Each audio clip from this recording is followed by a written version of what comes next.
Okay, so let's say hypothetically you've just bought Northwind. You created your first colonist, you spawned in at James Bay, and then you realize that there's nothing in game to tell you how to play the game. So that's what we're going to cover today, the absolute basics of starting out on Northwind.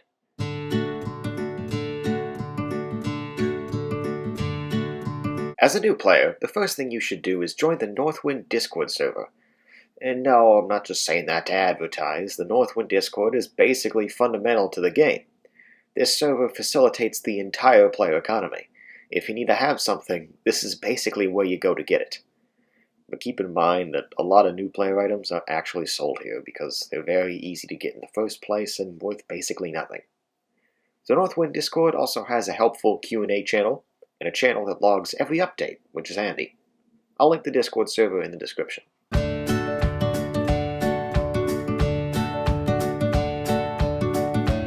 So Northwind has three teams. There's the Colonists, the Natives, and the Hudson's Bay Company. For clarity, I'm just going to call them the British. As a new player, you can start playing as a colonist or a native right off the bat, but if you want to play as the British, you have to join a special Roblox group and a special Discord.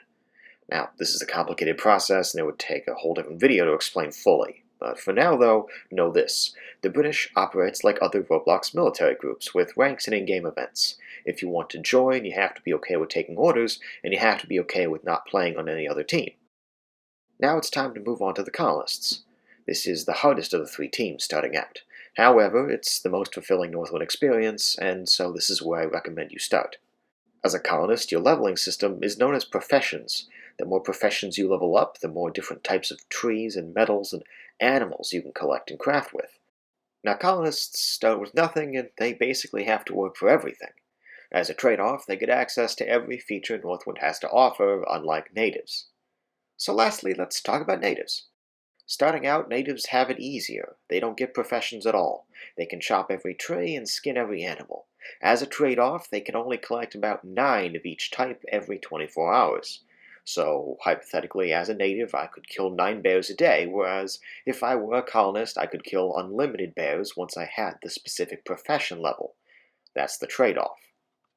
Additionally, natives also have a handful of other pros and cons. They're more accurate with bows than colonists and HVC are, but they can't mine or craft any metal items. Natives get a heat bonus and stay warmer in the cold, but they're also very inaccurate with guns. I don't recommend starting out as a native because you really don't have much to work towards, and that's by design. The native team was never intended to be an equal counterpart to the colonist team. It's intentionally lacking and geared just straight towards combat. So now let's talk about character creation.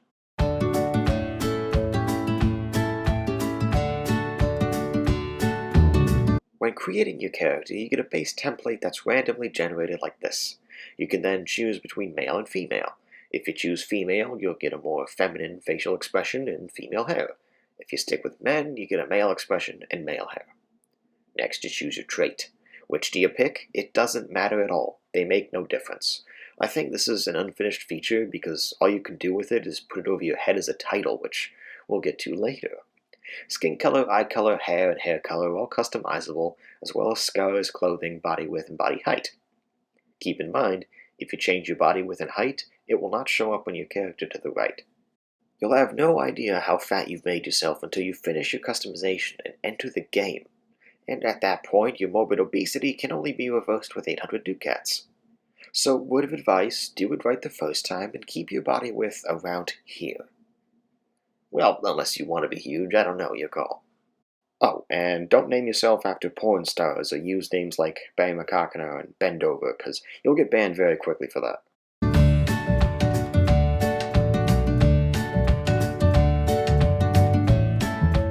So now you pick a server. Each island has its own server boxes, and each server box shows the server name, number of players present, server age, and the server version. If you have friends or party members playing the game, their names will show up inside one of these server boxes, indicating that they are in that server. As you see here, we can't join Ellesmere Island. That's because we have to row a boat to it, which I'll touch on later. We can, however, join the Isle of Rupert, which is Northwind's main island. So as a new player, we are now loading into James Bay. James Bay is the colonist respawn point. As a colonist, if you die anywhere on the island and press respawn, you will end up here. Additionally, James Bay is a safe zone. This means that people can't take things off your dead body if you get killed in James Bay. That's what makes safe zones so special. They're literally safe zones. If you get killed outside of a safe zone, a respawn timer will kick in. Once it finishes, you can respawn, but while it's counting down, other players can take things off your body. This is called looting. If they take everything off your body, it's called being dried. You can tell if an item is lootable because it will show up as red in your inventory like this. Okay, so we've just loaded in. Let's take a look at our 4 stat bars. The blue one is the stamina bar. This goes down when we sprint, jump, use a bow, or use a melee, and it regenerates back slowly over time. You can speed this stamina regeneration up by crouching, and it's important to note that natives get 25% more stamina than colonists do. Directly below the stamina bar is the health bar. This goes down if you're attacked by a player or an animal, if you're too hungry or too cold, or if you fall a great distance or light yourself on fire. You regenerate your health by using bandages, which can be purchased in the store adjacent to the James Bay Bank. You have 100 health total, and every bandage restores 60. To the right of your health bar is your warmth bar. Your warmth bar depends on the clothes you're wearing, whether or not you're next to a fire or in a house, whether or not you're wet from swimming, and whether or not there's a snowstorm. If it reaches 0, you will start taking damage until you die from hypothermia. As a new player, the best way to regenerate it is by building a fire, going inside a building, or lighting your torch to keep yourself warm. As you progress through the game, you will purchase clothing to keep yourself warm in place of these things, and as a general rule, more clothing means more warmth, so keep that in mind. Our final meter, the food bar, is directly to the left of the health bar. This monitors how hungry you are. It goes down with the time you spend in the game, and you can replenish it by eating food or resetting. Again, if this reaches 0, you will start taking damage until you die from starvation. So that's how those work. Now let's move on to your inventory and how to equip things. First, open your inventory with G. When you mouse over items, you'll get all sorts of options about what to do with them. If I press E, I hold the item out, showing it off to other players around me. If I press R, I drop it onto the ground in front of me, like so. And then I can pick it up again with E. Then, if I press F on the item, I equip it into my radial hotbar, which you pull up by pressing Tab. And this is how you use all items in the game. I now place my axe and torch into the radial hotbar so I can use those 2 items as well. As you can see, they appear on my body once I've got them equipped in the hotbar. Now let's take a look at the other menus. This is the player crafting menu. Here you can make bandages as well as basic wooden tools and weapons. The more of these tools and weapons you craft, the higher your woodworking level gets. The higher this level gets, the more wooden tools and weapons you unlock. It's a cycle. You can check your progress in this with the profession window, which shows all of the items in the game and what profession level you need to be able to craft them. Now, items aren't just made in the player crafting menu. Some require a smithing station, a leatherworking station, or even an oven to produce. These special crafting stations can be found throughout James Bay and the town of St. Paul, which we will visit later on in the video. Next up, we have our Ducat shop, and this is where your Robux goes. As you can see, there's a lot of fancy items. Fortunately, none of these items affect the gameplay experience. They're basically cosmetics. Ducats are on the pricey side, but if you want to support the developers, there's no better way. The head developer is running this game in place of a job, so keep that in mind when you're buying things.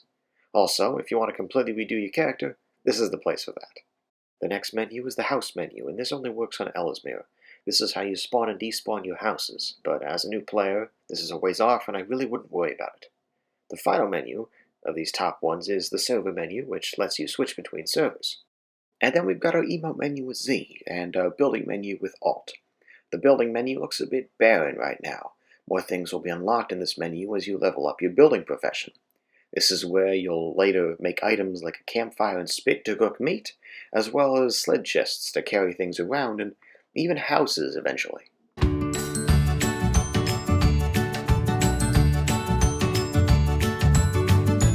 So now I've just switched out my mic and I'm going to show you some things in game. I'm also going to run you through some fundamental early steps. For starters, this is the James Bay Bank. This is probably the most important building in all of James Bay. If you come in here and talk to Roscoe Morrison, he will take you to your bank storage. This is where you can store things that you don't want on your person. If you find some rare valuables you don't want looted, you just put them in here. This is also where your pounds will be when you start playing the game. Now, you don't start with 120 pounds, obviously. I found another 100 pounds on the ground when I started playing, and so that's why I have 120. The next building we're going to visit after the bank is the general store. It's actually an inn, but it serves the same purpose. It's called the Sleeping Caribou. In here, we purchase the two most important supplies, which are bandages and food. I'm only going to buy 10 bandages, yeah. And then I'm going to buy 10 apples. This is my food supply. Now, the game will start you with a little bit of food, but you're definitely going to need more of it, especially if you want to survive outside of James Bay. And then this store we're visiting is one of the hunting stores. There's two. This is like the leatherworking hunting store. And this has the tanning rack. Now this is where you make everything out of leather items. It's ridiculously important. I'd explain more, but we have to make it on this ship right over here, because this only comes once every 16 minutes, and we absolutely have to make it on the ship. This ship is crazy important. This ship, as you see up here, will take you all the way to St. Paul. There are faster ways to get to St. Paul than taking this ship, but this is by far the most accessible for new players.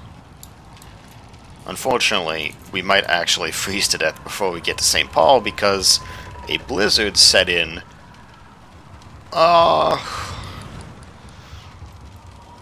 We should be okay.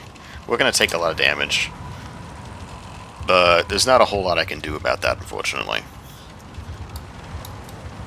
I've got my torch out here because it gives me more warmth than if I was just standing without the torch.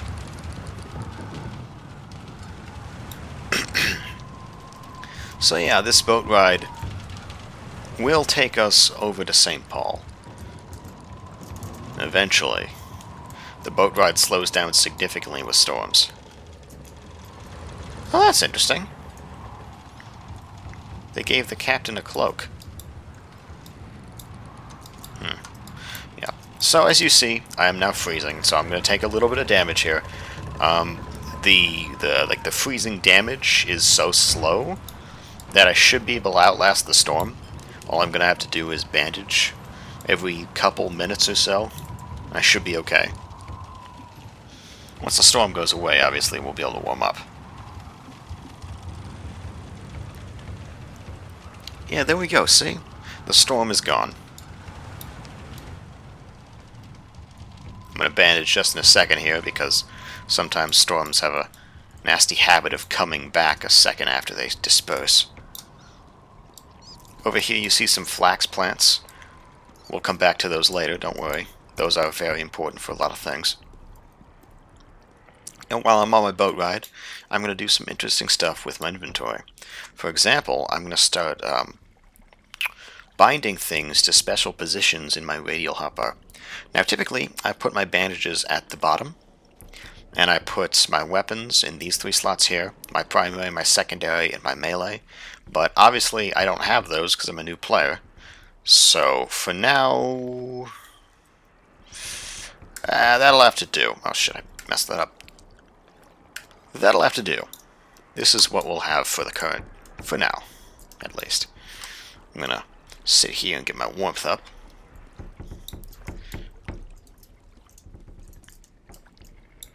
Yeah, this ship just took us out of James Bay. Now we're gonna come up here, past this island. This is known as Eskimo Point. This is where the illegal dealer spawns, but he's practically useless in game. The things he sells really serve no purpose, so I wouldn't even bother looking at that. This ship is going to take us past Eskimo Point, under this bridge here, and past Henry's Hill, which is up here. And Henry's Hill is the location of the best ore mine in the game as of current. It's the best because it's right next to the smithing station, which is where I plan on going with this ship. We're going to St. Paul, and St. Paul is the smithing town. Ooh, the boat's lagging, so I'm gonna get off of the bowsprit. I do not want to lag off and fall into the ocean, because if you fall off this boat, there is no getting back on. You will freeze to death, especially if you're a new player. While we're here on the boat, I'm gonna just show off another little feature. You can, with all hats, you can do this special thing where you can show or hide your hair, as you can see there.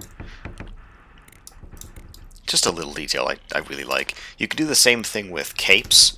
Like if you have a cape on and if you have a backpack on, you can choose to show or hide your backpack. Like this girl here, she has oh fuck. She had a black bear cape on, and now she, and so what she did was she hid her knapsack.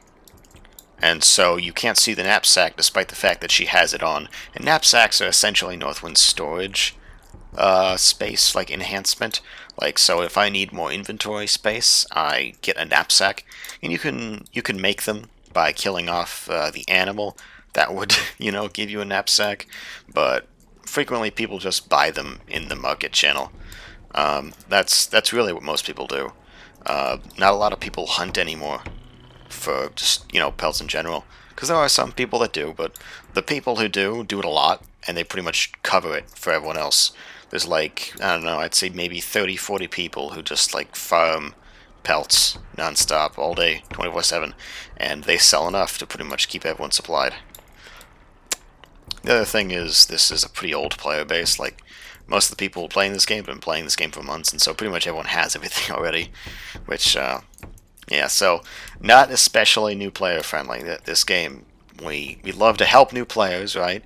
But the learning curve is so absurdly steep that a lot of them don't stay, and that's why I'm here. That's why all the tutorial YouTubers, well, the few tutorial YouTubers are here. The few tutorial YouTubers are here because we want to make it easier for new players, because this game is not easy to pick up and just like learn at all. Wait, what? Sprinting? You lose warmth when sprinting? Oh my god. I forgot how everything makes you lose warmth when you're a brand new player. It's crazy to think about. I haven't done stuff like this in, oh man, about 18 months. So, this is kind of a first for me. Wait, hold on, I'm doing my math wrong. Not 18 months. Probably more like 14 to 16 months. Yeah, it's been a while, but not that long. 18 months is absurd. I started playing this game only in February. Not this February, last February. Yeah, about 14 months then, because April. Yeah. Regardless, there's not many new players in this game because a lot of them are scared off by the skill gap, which is my point.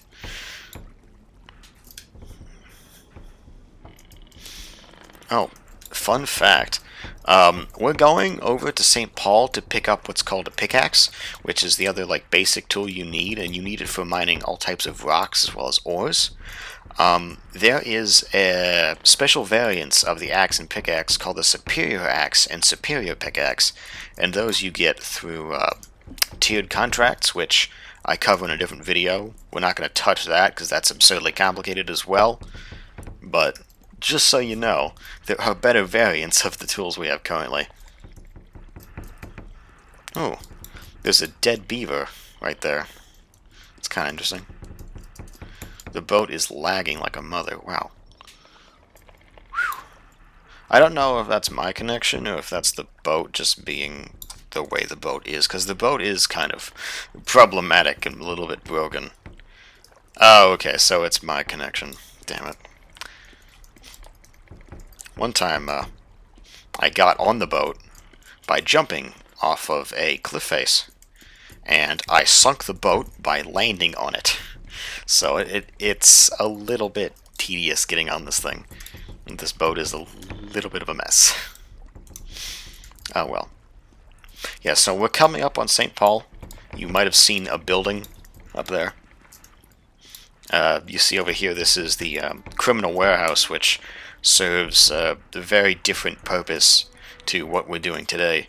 The criminal warehouse is where you turn in HBC badges, and it's where you pick up crates to run to the den for den contracts. And both of those things are a little bit more late game advanced type stuff. I cover those in my tier contract video. We are not touching that today, obviously, because we already have so much to cover as it is. I'm gonna eat my first apple. I forgot to show this, but essentially you hold it out and then you hold F to eat a food. So if I want to take out a food stuff and I just hold F on it, I've consumed the food. Yeah, so we're here finally. This is St. Paul. This cute little house here, this is the fishing shack. If you want to go fishing, you buy a fishing pole, fishing rod, fishing pole, whatever they call it in game, and you purchase bait, and then you can go fishing. Oh no! Oh, that's not good. Oh no, as a new player, I'm just gonna freeze instantly, aren't I? Oof. Alright, I made it out, thankfully. So, yeah, we're here at St. Paul. As you can see, because I'm wet, I get colder much faster than when I'm not wet, which is an interesting feature. Additionally, I can't light like a torch when I'm wet because no fire. So, this is the St. Paul Bank. It does the exact same things the James Bay Bank does. And then if you come over here, we've got the St. Paul smithing shop. It's called, I believe, Sabre et Musket. Something French. Whatever it is, it's something. And here we have the smelting furnace and anvil. I call this the smithing station, despite it being two different things. But how this works is essentially, you go over to this mine over at Henry's Hill. That little hole there, you can't really see it. That is actually a mine. Let me turn the graphics up. And that is the best mine in the game. You go over, you go in there with your pickaxe, you mine ores. You then run the ores back over to here in St. Paul. You then come over to this looking, I don't know what this looks like, but you come over, you enter the furnace, and you put the ores here, and you take out an ingot. It works just the same way your regular crafting menu works. And so this is how you make ingots, right? You then take the ingots and you chop down some trees. You get some logs, right? So I chop this tree down. I have logs and I have ingots. I come over to the anvil and then I select the metal thing I want to make. And there's just a buttload of metal things to make here. You unlock more metal things with each level, and this is called smithing. Let me see if I can find it. So yeah, you unlock more metal things with every level of metal things. So essentially, right, I make a bunch of tomahawks, and I can now make like boarding pikes, right? Like a bunch of boarding pikes, I can now make Charleville muskets, sabers, great axes, etc. I make great axes, sabers, Charleville muskets, and then I can then make Springfield muskets, Kentucky rifles, essentially. That's basically how it works. That's the premise. You make a bunch of things till you can make the next level of things. You then make those next level of things till you can make the next level of things, and etc., so on and so forth. That's pretty much how every single profession works. Except fishing. Fishing's just a pain in the ass. Don't. Fishing sucks. I'm sorry. That's probably the one profession I'd never, ever, ever suggest going for. Every other one helps. I go over smithing and mining and shit. I go over that in more detail in a different video. I'm going to probably link that because that video is a direct follow-up to this video. But now, for the more important part, after visiting those smithing and leatherworking stations, we need to go pick up a pickaxe, which is right here. So I just purchased this for £3.75, and now I have the second of my primary tools. I have an axe and I have a pickaxe, which means I can now mine ore and chop trees, which is very important. So now I'm going to reset. I'm in safe zone, so I can't be looted. Also, because I'm in safe zone, I only have a 3-second respawn wait. I respawned, and look at this. I'm back in James Bay. So now let's go mining, right? We've got our little pickaxe. So we're going to run over here. It must have blown over in the storm, I guess. So we're going to run over here. Eventually. It takes a bit of time. I'm going to come over to this mine right here. Now this is the James Bay Mine. It has an actual name, I just don't remember it. I only refer to it as the James Bay Mine. I love this mine. This is the mine everyone goes to restock their flintlock, like lead ball ammunition. Obviously, we don't have that, so we're just gonna have to not do that. But we're here for stone. Now, typically, mining makes a sound, but the game's a tag glitched right now. The last update did not fix this, and so whatever. Pay that no mind. We got a stone rock from this ore we just mined. Here, let me show you what the mining sound's supposed to sound like. I guess. Jesus. Okay, I guess it broke on that ore too. Whatever. Point is, we got our stone rock. Now we equip our axe. We come over here.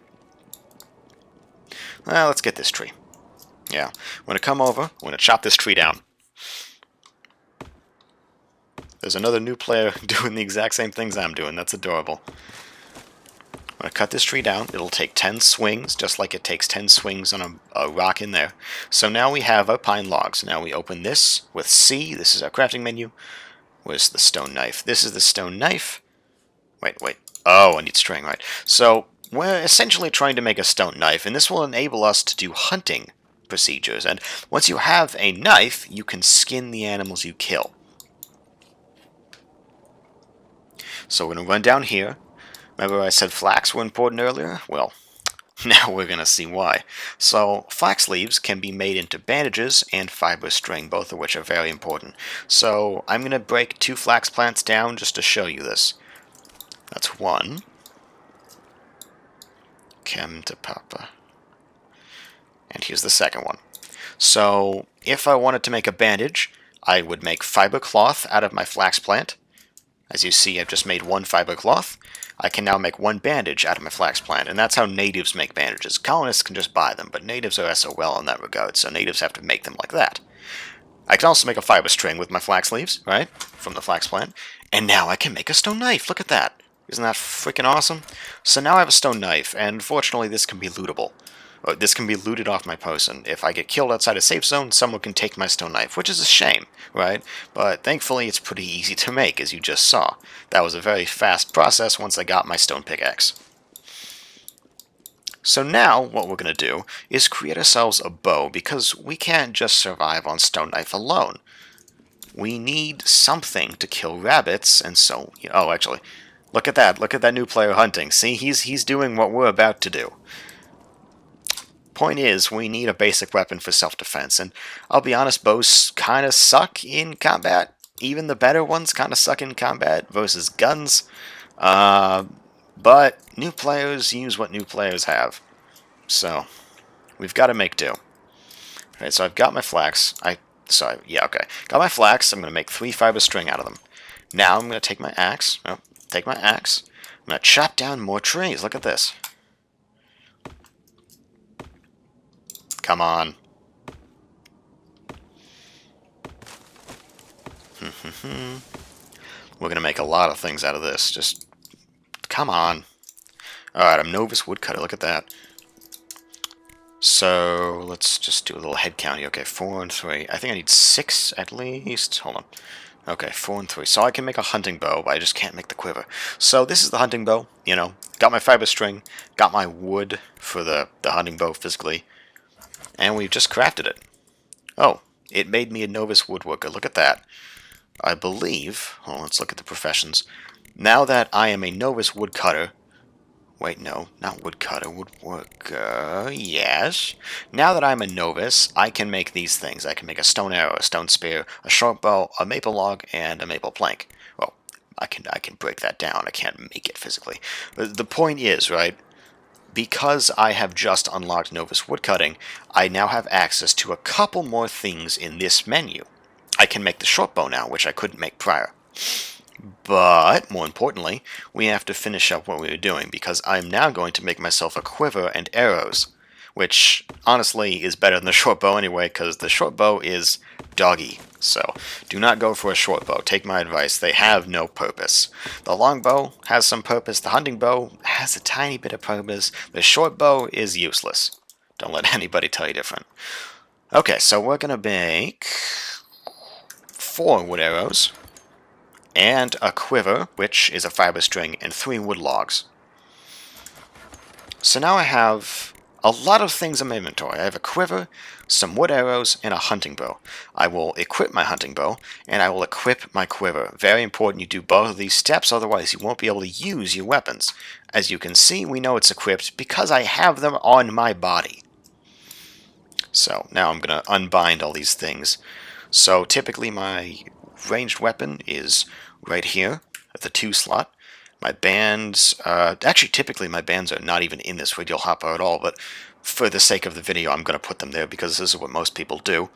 Bottom. And then the knife is my melee weapon, so we'll put that on the right. Oh, Christ. Left? There you go. So this is what I do typically. Okay. So now I have to load my quiver, and I can use the wood arrows without loading my quiver with them, but it's slower. You see, that was slower than if I'd put them in my quiver. So I take out my quiver, I put them in with F, and now it's instantaneous, right? I am drawing the arrows out instantaneously with the quiver. Whereas if I had the quiver not loaded here, right, and the arrows were just... Wait, did I actually? Oh, I missed it. One moment. There you go. So now, okay, the arrows are not in my quiver, and they're just sitting loose arrows in my inventory. Now it takes longer to draw an arrow out. And that's the point I was making. That's why quivers are very important. And ammunition pouches are the equivalent for lead balls. You put lead balls in the ammunition pouch just like you put arrows in the quiver. So now that we have a quiver, and 4 arrows, and a hunting bow, we can actually go kill things. Now, bows work a little bit differently than... Well, actually, all Northwind weapons work a little bit differently than weapons in other games. They're kind of strange. They don't even work like TNF's weapons, which was Northwind's predecessor. So, we're going to come out of safe zone here. We're looking for a bunny. As you see, the safe zone timer just changed. It's now yellow, and once we're completely out of safe zone, it will disappear entirely, and I can now be killed by other players once it... Well, I will be able to be killed once it disappears entirely.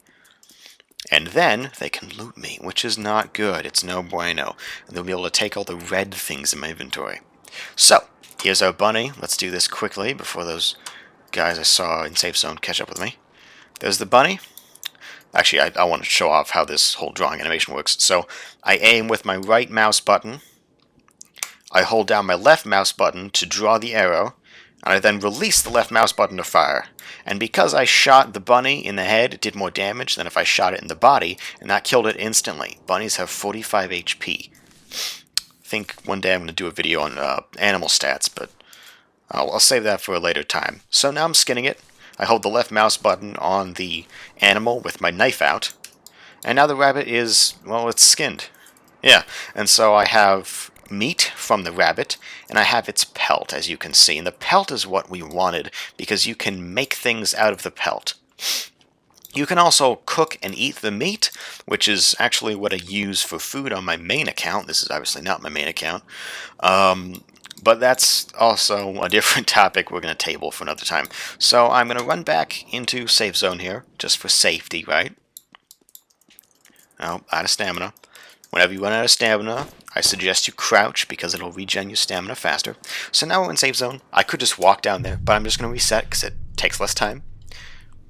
3, 2, 1. Respawn. Now I'm going to come over here. Leather working station. It's the tanning rack. And now I can make some things out of this gray rabbit pelt that I picked up. I can make some hats. I can make a bolt quiver, which is used for crossbows, different weapon entirely. I can make a munition pouch, which is where lead balls go for muskets and pistols and such. And then I can make rabbit leather, which has uses in like hats, and nothing really currently, but that will change in the near future when things are added to this game. So we're gonna make this hat. I always thought looked kind of stupid. We're gonna make one of these. This looks like okay, so we're gonna make one of these, I guess. Yeah. Where'd it go? Bonk. Now we have this little hat, and this hat actually gives me more warmth than the tricorn does, which is nice. I'm gonna show my hair. There you go. Now we have... Oh, that looks really bad. Oh, it looks like a little heart there. Yeesh.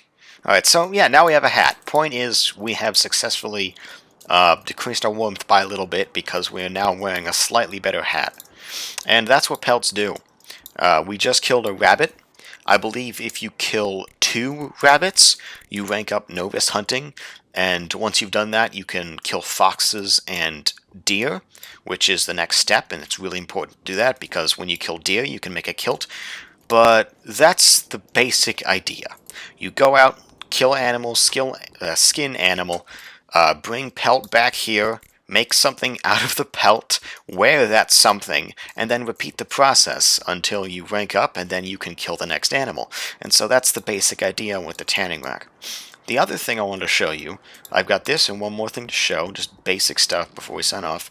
This is, well, this is a cosmetic store, obviously. I'm not going to show off every store. You should probably just explore these yourself because they each sell something different. The stuff here is helpful, but most of it you can get your own. Just get it on your own. It's easier and it doesn't cost money. So, anyways, point is, this store is pretty handy because with it you can change your hair. This is a barber shop. So if I want this beard and I want this hair, right, I pay £20 and that's what I look like now. Let's put this on. Be advised, when you go to the barber shop and purchase a new hair, it will take off your hat for some weird reason. But whatever. Point is, I just changed my hair. And then the last thing I want to show off before we get to crate running is insurance. So if you come in here, right, you press this, get the dialog tree out of the way. I'd like to review my bank storage. That shows you your bank, right? Look at that. That's my bank. There's my inventory. There's my bank. You transfer stuff into the bank, right? I have rabbit meat in the bank. You take stuff out of the bank, rabbit meat's in inventory, etc. You get how that works. If you press this option immediately below it, it opens the insurance menu. And this is where you protect your items from being looted. So for example, if I really liked my hunting bow, which I don't, but let's say I did, I'd put it here. Oh Christ, okay. Never mind. I hold down, and that insures it. For some weird reason, I thought you'd put it in this space, which makes no sense because you don't do that, but I don't know. Point is, you hold down and you insure it. You can only insure one item as a colonist, so only this item is now protected from being looted. So because this item, as you can see, is very clearly green in the inventory, it cannot be looted by other players. This arrow can, these apples and bandages can, this knife can, but now not my primary weapon, which is great. If you're a new player, I really don't suggest insuring things. It's really only useful for like endgame weapons, because like it's a hunting bow. Honestly, in the time it takes you to get the pounds to insure this weapon, you could have made a new one, so it's really not worth it. Keep in mind, insurance lasts 1 day. You can insure a weapon for up to 7 days at a time, but this price, it's only for 1 day. So you're going to be paying a lot if you want to insure weapons constantly, and that's why I suggest you only do it once you have a steady income stream, which is what we're going to talk about next, and it will be our final topic for today. So now we're going to talk about steady income streams. The best way right now for like mid-level players to make money is smithing contracts, which I cover in my second video in this little series of new player guides. But point is, right, you need some money to get to that level, and so the first thing you have to do is contracts. And these contracts aren't like smithing contracts, these are crate hauling contracts. So what we're going to do is we're going to come over here, right, just to any random store. We're going to go to Maria Clark. I'm going to say, do you have any work for me? She's going to bring up this menu. This is the tier contract store, but that's a different store entirely. But point we're looking for is this. You see, we've got a box, and we've got a knife on front of the box. It says, holding knife, payment £20. We take this contract. Now what we do is, we run over here. We run down here. We're going all the way over to the dock. At the dock, there will be a crate. Wait, what? Somehow I got mining experience. Okay, that was strange. But at the dock, there will be a crate waiting for us. We will pick up this crate.